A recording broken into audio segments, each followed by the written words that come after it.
सो हे माई दोस्तों, मैं लेके आ चुका हूँ आपको इंस्ट्रूमेंट का सब्जेक्ट, जिसको EIM या EMI आप लोग बोलते हैं। बहुत तरह के नाम होता है इसका। मेजरिंग इंस्ट्रूमेंट का ये है आपका थर्ड सेम। ये मैं बताने वाला हूँ आज आपका थर्ड सेम, ठीक है। थर्ड सेम का इलेक्ट्रिकल ब्रांच का आज बताने वाला हूँ, इलेक्ट्रिकल ब्रांच का, ठीक है। पहले ये फोर्थ सेम का पेपर था, ये थर्ड सेम में सब्जेक्ट आ गया, तो उसका ऑब्जेक्टिव क्वेश्चन करने वाला था। पहला क्वेश्चन देखिए, the essential requirement of measuring instrument is, क्या होता है? तो इसमें डैम्पिंग टॉर्क होता है। गाइस ध्यान से देख लीजिएगा, आपका आ सकता है कल पेपर में। मूविंग आयरन इंस्ट्रूमेंट आर, क्या होता है? ये ट्रेक्शन और रिपल्सन टाइप होता है, दो गो इसका टाइप होता है, तो इसमें ये होगा। Induction type energy meter can be used measure, क्या करता है इंडक्शन मीटर? भाई इलेक्ट्रिकल एनर्जी करता है, एसी पावर डीसी पावर थोड़ी मेजर कर सकता है। यूनिट ऑफ पावर क्या होता है? पावर का यूनिट क्या होता है? वाट होता है। तो गाइस इसको आप लोग ध्यान से पढ़िए। अब हम लोग यहाँ पे आ चुके हैं, the extend of range volt meter और रेजिस्टेंस कनेक्टरिंग, तो सीरीज होगा। अगर यहाँ पे आप लोग को ना, यहाँ पे वोल्ट मीटर दिया है तो सीरीज है, यहाँ पे मीटर दे देंगे ना तो हम लोग पैरेलल लिखेंगे, हमेशा याद रखिएगा। यहाँ पे क्या है? Extend range. अब यहाँ पे वोल्ट मीटर है तो हम लोग सीरीज है। अगर यहाँ पे आपका दे देता एमीटर दे देता तो आप लोग को पैरेलल टिक मारना होता, ठीक है। Thermistor is use to measure, भाई टेम्परेचर को मेजर करता है, ठीक है। Power in a three phase system, on balance system जो होता है मेजर किसको करता है? तो सिंगल वाट मीटर मेथड होता है, 3 में ये नहीं होता है, ठीक है। अब पढ़ते हैं, द स्केल ऑफ PMMC क्या होता है जी? यूनिफॉर्म होता है। क्या होता है? यूनिफॉर्म। PMMC type uniform. और LVDT के पास कितना सेकेंडरी होता है? तो 2 सेकेंडरी होता है, ठीक है। 2 होता है, 2 सेकेंडरी होता है इसके पास। करंट ट्रांसफार्मर क्या करता है? तो स्टेप अप करता है, स्टेप डाउन नहीं करता है, स्टेप अप करता है।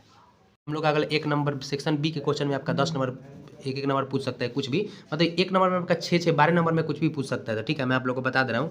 डिफाइंड क्या डिफ्लेक्टिंग टॉर्क, आप लोग 1 नंबर में इसको भर दीजिएगा। In 3 phase star connected system V phase equal to 1 by इसका 3 लिख सकते हैं, नहीं तो आप लोग 265.59 वोल्ट लिख सकते हैं। ये लिखिए या फिर ये लिखिए, ये दोनों लिख सकते हैं, ठीक है।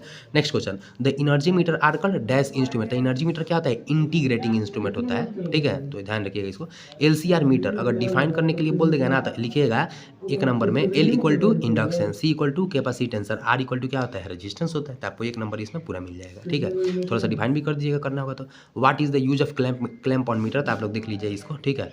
अब आते हैं right the full form CT, जो कि करंट ट्रांसफार्मर होता है, ठीक है। On which principle PMMC work, तो भाई ये PMMC वर्क प्रिंसिपल पे क्या करता है? वो दो परमानेंट कोयल होते हैं जिसके आगे पीछे क्या करते हैं? फोर्स एक्टिंग होते हैं, उसको हम लोग कहते हैं, उस प्रिंसिपल पे ये काम करता है, ठीक।